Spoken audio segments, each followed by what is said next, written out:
Let's discuss this with Newsweek's senior foreign policy writer, Tom O'Connor. He's speaking to us from Staten Island in New York. Hi there, Tom. Always good to speak to you. Could this possibly be a difficult discussion for President Erdogan, given the intensity of fighting right now, and both Ukraine and Russia suffering big losses?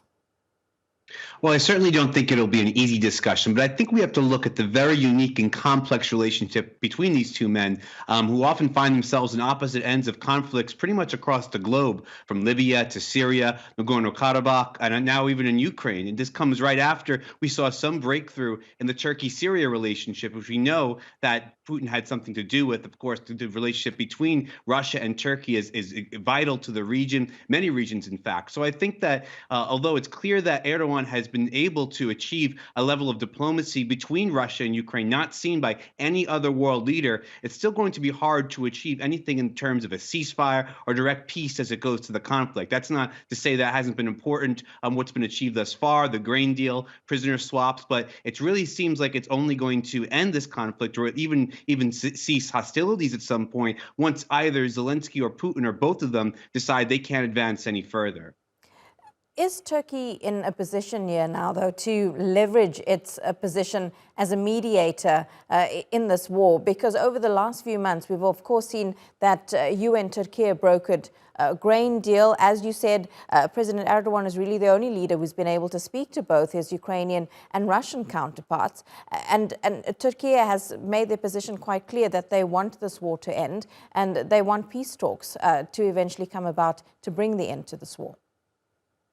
Sure. Well, Turkey is well placed because it does have a relationship with Zelenskyy and it does have a relationship with Putin. Erdogan himself has proven himself able to maneuver between these two men. I'm sure as he speaks to Putin, he'll also speak to Zelenskyy. I don't expect any immediate breakthrough tomorrow, but I think that there may be the ground laid for some sort of future opportunity or arrangement between these two men. What exactly that is, I think remains to be seen, because I think it is going to be a closely guarded secret exactly what Erdogan wants going into this conversation. But each interaction between either Erdogan and Putin or Erdogan and Zelenskyy has been more ambitious than the last, I think. So I think there is a sense here that Turkey can position itself and is looking to position itself as able to further some sort of peaceful initiative in this conflict. And whether it can do so, I think, again, really relies basically on Zelenskyy and Putin's own whims, because right now they've not shown any public indication they're willing to back down from their current maximalist positions.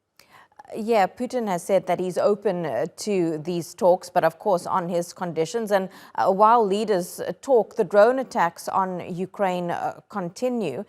Do you think Russia wants to up the ante on those airstrikes before Ukraine gets the US air defense systems they've been promised? I think Russia would certainly like to do that. Whether it's capable of doing so remains to be seen, though.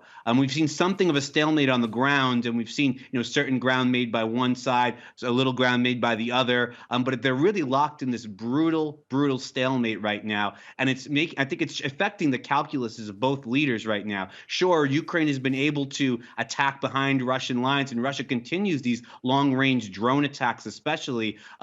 These tactics are aimed really at trying to demoralize either nation. But it seems that these tactics have not yet psychologically degraded either side. And tactically, they still remain able to hold their lines. How long, I'm not sure. I think that both sides are betting that the other one will break first. So I think at this moment right now, they're still locked in this sort of stalemate. That hasn't changed. It hasn't changed in past weeks. I don't expect it to change in the immediate term. But certainly Russia would like to see some sort of breakthrough. But so far, it's been frustrated.